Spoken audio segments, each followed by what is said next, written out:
Hi, this is Gary with Integrity Builders up here in Chelsea, Iowa. This is derecho rebuild. This barn went down a year ago, August 10th. Actually, it's a two-barn site. The owners have been feeding for the Maschhoffs, and the new owners will continue feeding for the Maschhoffs.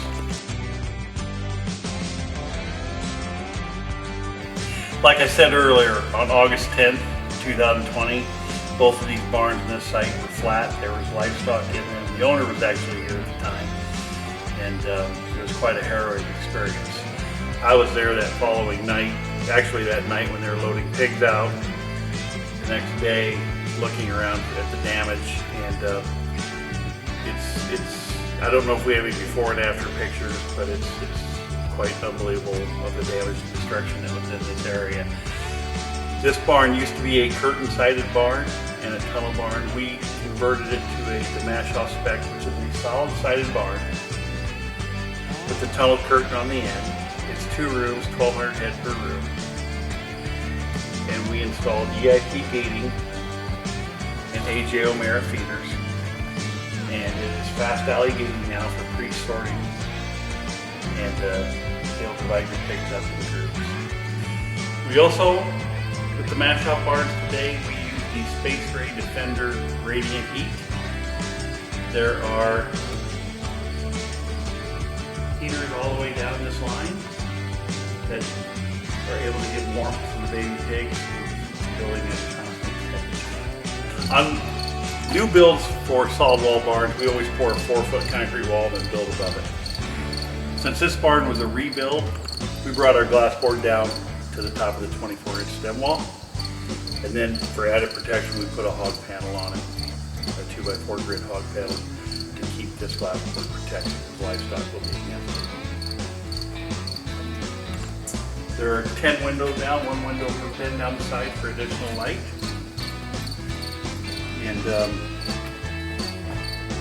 overall, the last several years in building solid wall barns, I've become a fan of them. Again, like I said, to have a solid wall barn, there's a lot of benefits, but you always have to make sure your alarm system is working and you have a backup generator that's working. In this barn and in the new rebuild, we use the Chore-Time package, which is in the Maschhoff spec today. So we have a Chore-Time feed system. We have Chore-Time inlets, which are the double L inlet. And we also have the Chore-Time fans. In the new spec today for Maschhoff, there are no 0 to 10 fans. It's an upgrade to go to that. A 0 to 10 fan works in accordance with your controller, which in this part is the Maximus controller. So you can run a variable rate anywhere from 10% to 100%. The advantage of using a 0 to 10 fan and that technology is when you're burning 30%, when you're running at 30% minimum vent, you're only burning 30% electricity. Whereas in conventional fans, when you're running 30% on your fan, you're burning 100% electricity. So there is electrical savings over time. We have 2 variable fans in each room on the end wall. One is the I fan, which is FanCom/Chore-Time. And this is our 24-inch 0 to 10, which can come in at a lower rate and ramp up. The second one is the Hero fan, which is a Chore-Time fan, and it's our 52, and again, it is a 0 to 10. So the idea is to ramp this fan from 30-40% to 100, and kick on a conventional. Then the Maximus control will come back to the spring and ramp this one back down. And then we ramp up these second fan is full at 100%. We'll kick the additional fan on, this fan will ramp down. Over time, the initial reports are seeing that these fans are paying for themselves in 3 to 5 years. This is the Omara feeder here. It is a wet-dry feeder. It has a hopper extension on it for added capacity.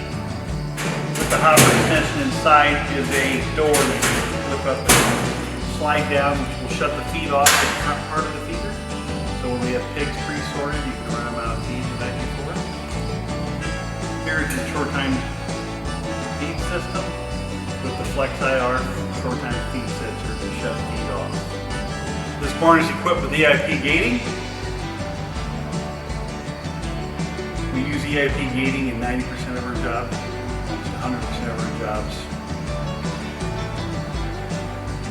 This is fast alley gating, whereas when you go load out pigs, you can open up the front of the pens and go all the way to the chute. Load pigs efficiently, timely, and humane. In each pen, we have the ability to turn one pen and one population of pigs into 4 populations of pigs. One on each side of the front of the feeder, and one on each side of the gate lines. Or you can let the whole pen run together, which we got, and live as one community. The ability to sort these pigs off gives you the ability to pre-sort your pigs you're ready to load out, whether they be fats or off pigs. Or at other times, it gives you the ability to treat certain pigs and put up front and keep an eye on them for a little longer until they're ready to go back to the population. But it's a very nice petting design. It's more expensive, but over time, I feel it's going to save you labor and you're going to do a better job with your livestock. EIP Gating, you have options for stainless steel feet. In this barn, we added that option. You can see here the stainless steel channel on the bottom of it. That's hooked with the stainless steel tandem to the slat. And we use the little more expensive option where you have the U-channel to support that gate. I feel it's going to last longer and have less trouble over the long run. The front posts are also stainless steel bases and wrapped around the post and welded in. They're also painted though, so you can't tell it's stainless, but it is. We feel this is a nice and valuable addition to EIP Gating, so choose to do it. Also in this barn, we replaced about half the slats. We use slats from Cascade, Iowa, custom precast. Good company, and we're happy to work with them. On this barn, we had to pour a new loading chute and redesign the load outs because the barn went to different gating and we have fast alley design inside of it. I'll show you in a little bit. But inside here, we have 2 rooms funneling into one. We put our PVC planking in to guide the pigs up to the chute. It also protects our water baffles on this side. We have a medicator for each room. We also can block off our entry door to our small workroom on this side, which has our Maximus controls and electrical boxes in there, a small sheet. In all of our barn builds today, new and remodel, we use the Thorpe door. The interior doors are the Thorpe Panelton door, where we have the Panelton product with the stainless steel frame, stainless steel hinges. And as you can see, a solid, very solid door. We're very pleased with these doors. We feel it's an upgrade, but it's a door that you aren't going to be replacing in 7 to 10 years. That's why I put them in my own barn. That was a quick tour of this rebuild we did at Chelsea, Iowa. If you have any questions or would like to contact myself, Gary Boland, at 319-330-0389, or call the Office of Integrity Builders at 319-752-9001 and ask for any of the staff, and we'll be glad to help you. Thank you.